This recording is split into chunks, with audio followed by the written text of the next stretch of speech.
Ini dia 3 buku yang aku baca di awal tahun 2024. Sini aku jelasin masing-masing bukunya buat kalian yang mau mulai membaca. Langsung aja ke buku yang pertama. Di sini aku punya buku mengenai self-improvement atau pengembangan diri. Buku ini berjudul How to Win Friends and Influence People in the Digital Age. Buku ini secara keseluruhan menjelaskan tentang konsep-konsep mengenai komunikasi terhadap orang-orang di sekitar kita, berupa cara-cara berkomunikasi dengan cara yang baik dan benar agar kita bisa diterima dan dapat berpengaruh kepada lawan bicara kita dari apa yang kita katakan atau tunjukkan. Sesuai judulnya, yang menekankan penerapan ini di dunia digital, di mana mayoritas penduduk dunia sekarang berada di dalamnya.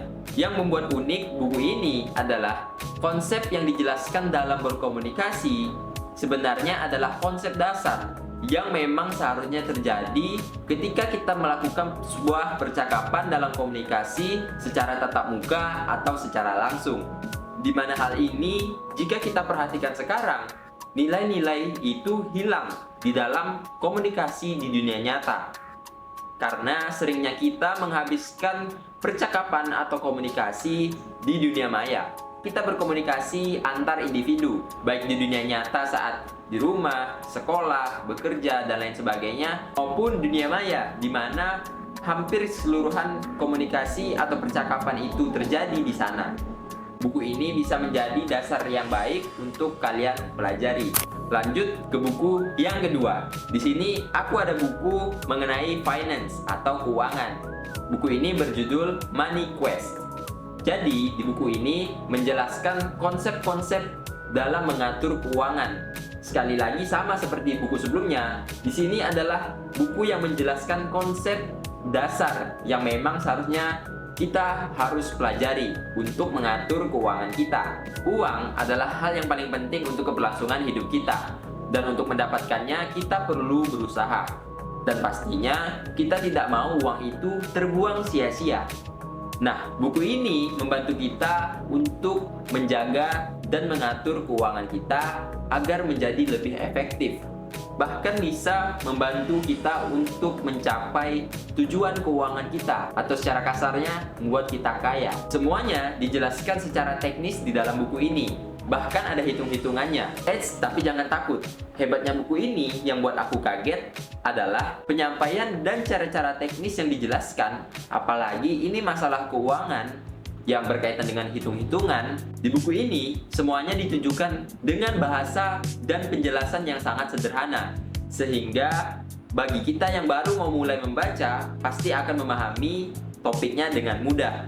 Dan yang paling aku suka dari buku ini adalah dia memiliki banyak ilustrasi gambar, di mana membantu kita untuk memvisualisasikan apa yang dijelaskan dalam buku ini. Dan pada akhirnya kita tidak bosan membacanya, apalagi ini masalah keuangan. Menurutku, buku ini sangat cocok untuk kalian yang baru mau mulai mempelajari dasar pengelolaan keuangan. Karena di buku ini, cara penyampaian dan bahasa yang digunakan sangat memudahkan kita untuk memahami, apalagi ditambah dengan ilustrasi yang tidak membuat kita bosan untuk membaca buku ini. Dan ini buku yang ketiga, The Book of Ikigai. Buku ini bergenre inspirasi.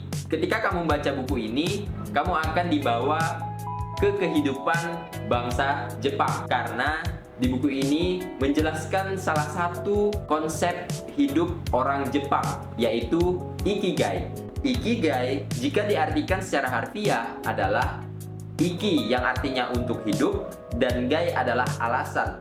Jadi jika kita artikan, Ikigai adalah alasan untuk hidup.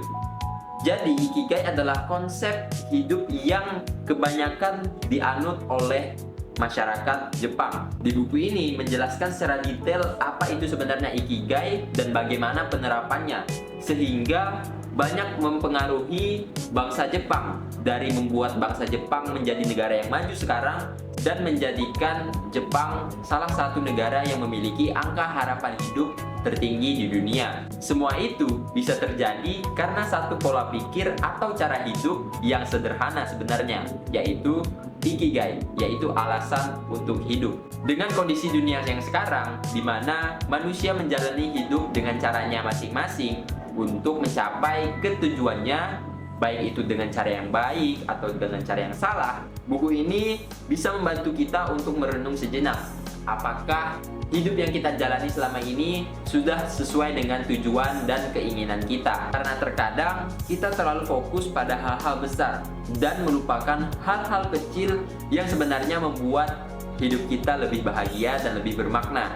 Dan pada akhirnya juga, sebenarnya hal-hal kecil itu bisa mengarahkan kita kepada hal-hal besar. Nah, buku ini cocok untuk kalian yang merasa dan masih mencari bagaimana sih cara hidup yang ideal. Sederhana, tapi tetap bisa membuat bahagia. Dan itu dia 3 buku yang aku baca di awal tahun 2024. Buat kalian yang mau baca buku-buku ini secara lebih mendalam, kalian bisa cek tempat pembeliannya di link bio Instagram aku ya. Dan buat kalian yang belum punya kesempatan untuk beli buku-buku ini, gimana kalau aku bahas secara ringkas keseluruhan isi masing-masing buku yang udah aku baca ini? Kalau kalian mau, tulis bahas di kolom komentar. Terima kasih sudah menonton, semoga bermanfaat. Thank you and see you in the next video.